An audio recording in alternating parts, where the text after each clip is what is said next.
عليكم ورحمة الله وبركاته. الحمد لله رب العالمين، والصلاة والسلام على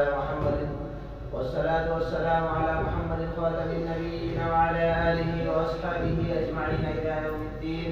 فقد قال الله تعالى: يا أيها الذين آمنوا عليكم أنفسكم لا يضركم من ضل إذا اهتديتم. صدق الله العظيم.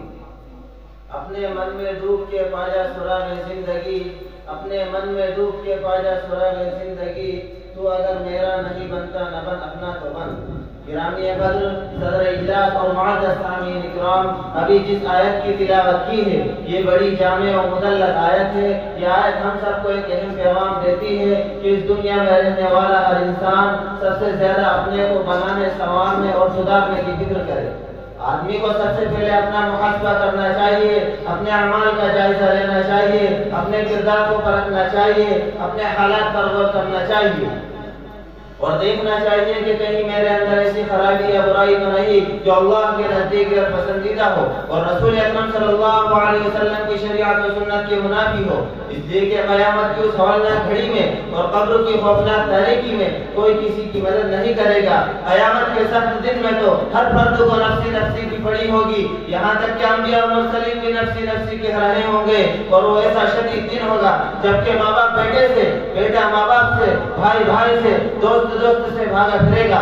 ہر ایک اپنے اپنے اعمال کا ذمہ دار ہوگا، ہر فرد کو اپنا حساب دینا ہوگا. اللہ تعالیٰ نے اعلان فرما دیا کوئی کسی کا بوجھ نہیں اٹھائے گا اور کوئی کسی کی مدد نہیں کرے گا. برادران اسلام، قرآن کریم اپنی فکر کرنے، اپنا محاسبہ کرنے کی بار بار تلقین کرتا ہے. ارشاد خداوندی ہے: یا ایھا الذین آمنوا اتقوا اللہ ولتنظر نفس ما قدمت لغد واتقوا اللہ ان اللہ خبیر بما تعملون. اے ایمان والو، اللہ سے ڈرو اور ہر جان جائزہ لے کے کل قیامت کے دن کے لیے اس نے کیا بڑھایا ہے. پھر کہہ رہے ہیں اللہ سے ڈرو، بے شک اللہ تعالیٰ جانتا ہے جو کچھ تم کرتے ہو. برادران ملت اسلامیہ، اللہ تعالیٰ نے دوسرے ارشاد فرمایا ہے: لا یکلف اللہ نفسا الا وسعها لها ما کسبت وعلیہا ما اکتسبت. اللہ نے کسی جان کو اس کی طاقت سے زیادہ کا مکلف نہیں بنایا. اس نے جو اچھا عمل کیا اس کا ثواب اسی کو ملے گا اور برا عمل کیا تو سزا بھی اسی کو ملے گی.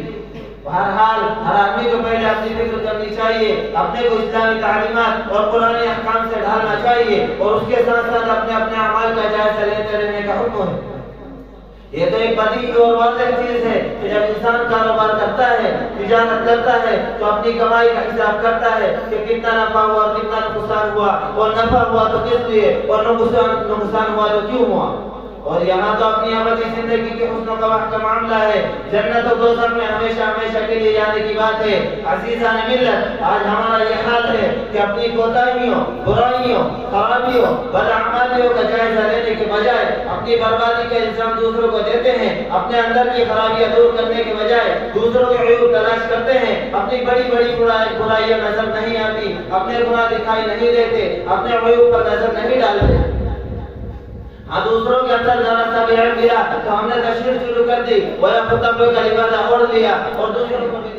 آپ نے دیکھا ہوگا کہ آج ایسے افراد دوسروں کی اصلاح کے لیے نکل کھڑے ہوئے ہیں جو خود اپنی اصلاح کی فکر نہیں کرتے. ان کے گھروں میں ان کی سرپرستی میں بدعات اور رسومات ہوتی ہے، معاشرتی رسم و رواج پر عمل ہوتا ہے، مگر مصلحتوں اور رواداری اور مجبوری کا نام دے کر کے گزرتے ہیں اور دوسروں کو بندہ نصیحت کرنے سے باز نہیں آتے کہ یہ خلاف شریعت ہے، دین کے منافی ہے. تو بھلا ایسی صورت میں جبکہ ہم خود اپنی اصلاح نہیں کرتے، اپنی حالت کو تبدیل نہیں کرتے، اپنے آپ کو نہیں سدھارتے، حالانکہ کرنا اور بننا چاہیں تو پھر کوئی مشکل کام نہیں. ہاں، تھوڑا بہت نقصان ہوگا، ریانوت کی ناک کٹ جائے گی، شہرت ناموری پر آ جائے گی، مگر دل تو مطمئن ہوگا کہ ہم نے محمد صلی اللہ علیہ وسلم کو اتباع کیا ہے، ہم نے شریعت پر عمل کیا ہے، اللہ کو راضی کیا ہے.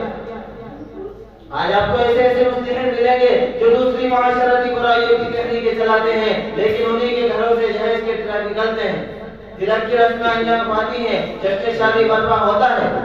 برادران اسلام، اگر ہم سے سوال کیا جائے کہ آج مسلمان ہر جگہ ذلیل و خوار کیوں ہیں، پریشان و بدحال کیوں ہیں، مظلوم و مقہور کیوں ہیں، مجبور و لاچار کیوں ہیں، بے یار و مددگار کیوں ہیں، تو جواب ملے گا کہ ہمارے دشمن ہم کو تباہ و برباد کر رہے ہیں، ہم پر ظلم و ستم ہوتا ہے، ہمارے خلاف سازش ہوتی ہے، ہمارے ساتھ ناانصافی ہوتی ہے.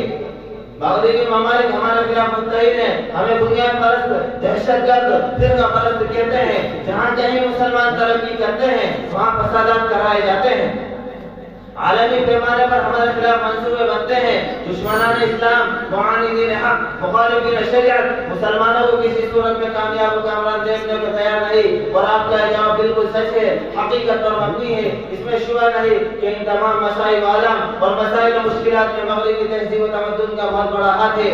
دشمنان حق اپنے عمل و کردار سے کہہ رہے ہیں، وہ فاقہ کش کے موت سے ڈرتا نہیں، ڈرا روح محمد اس کے بدن سے نکال دو، فکر عرب کو لے کے فرنگی تخیلات، اسلام کو حجاز و یمن سے نکال دو۔ برادران اسلام، ہدایت کا دروازہ کھلا ہے، سعادت کی راہ کھلی ہے، عظمت کا راستہ بند نہیں، عزت کی شاخہ مستور نہیں۔ بس کرنا صرف یہ ہے کہ اپنے رخ کو دوبارہ اس راہ پر کرو، پھر سے اس راستے کو پکڑو جو رسول عربی صلی اللہ علیہ وسلم نے دکھایا ہے۔